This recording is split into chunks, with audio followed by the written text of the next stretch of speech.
সালামু আলাইকুম। ডক্টর মোহাম্মদ ইউনূস রাষ্ট্র ক্ষমতায় জুলাই আন্দোলনের যে অভ্যুত্থান, চেতনা সবকিছুকে মিক্সিং করে তিনি বসেছিলেন।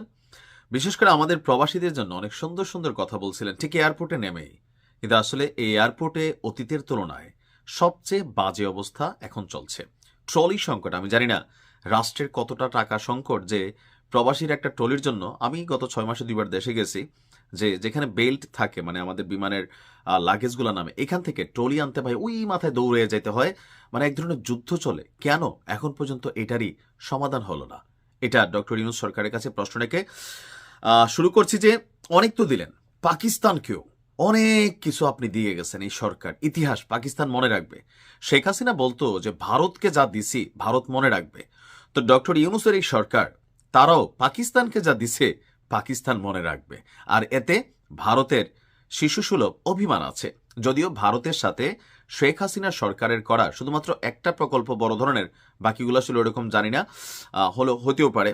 তো ওই যে আমাদের যে ডিফেন্স জোন হচ্ছে, ভারতের জন্য যে একটা জায়গা বরাদ্দ ছিল, সেই জায়গাতে ডিফেন্স জোনের প্রকল্পটা ছাড়া অন্য তেমন কোনো কিছু বন্ধ করেন নাই। ভারতের সাথে সম্পর্ক রাখছেন। তবে বন্ধ হয়ে যাওয়া দরজা পাকিস্তান, ব্যবসা বাণিজ্য, কূটনীতি, তারপর সেই দেশের সেনা প্রধান, বিমান প্রধান, এই প্রধান, বাংলাদেশে যাতায়াত, তারপর হচ্ছে বন্দর থেকে তাদের এখানে জাহাজ চলাফেরার যে অনুমতি বা চুক্তিগুলা, দিন শেষে এটা যে খারাপ সিদ্ধান্ত আমি বলছি না, আমারও খুব ইচ্ছা আছে পাকিস্তান একবার সফর করার।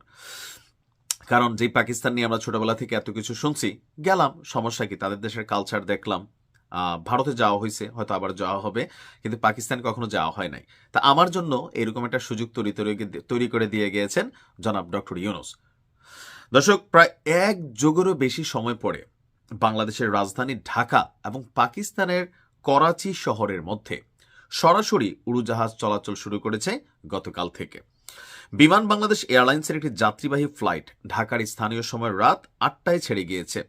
করাচির স্থানীয় সময় রাত 11টায় পৌঁছাবে। প্রথম ফ্লাইটটি বোয়িং 737 উড়োজাহাজ দিয়ে পরিচালিত হয়েছে। এই ফ্লাইটের জন্য 162 আসনের সমস্ত টিকিট বিক্রি হয়ে গেছে। এর মাধ্যমে বাংলাদেশের যাত্রীদের দীর্ঘদিন পর পাকিস্তানের সাথে সরাসরি বিমান যোগাযোগের সুযোগ তৈরি হলো। এমত অবস্থায় যাত্রীদের সুবিধার্থে বিমান কর্তৃপক্ষ জানিয়েছে, ঢাকা করাচি ঢাকা রুটে সপ্তাহে 2টি ফ্লাইট পরিচালিত হবে। প্রতি সপ্তাহে বৃহস্পতিবার এবং শনিবার এই ফ্লাইটগুলো পরিচালিত হবে। আর এটি একটি গুরুত্বপূর্ণ মাইলফলক হিসাবে দেখা হচ্ছে যে 2012 সালে সর্বশেষ এই রুটে বিমান চলাচল বন্ধ হয়ে যায়।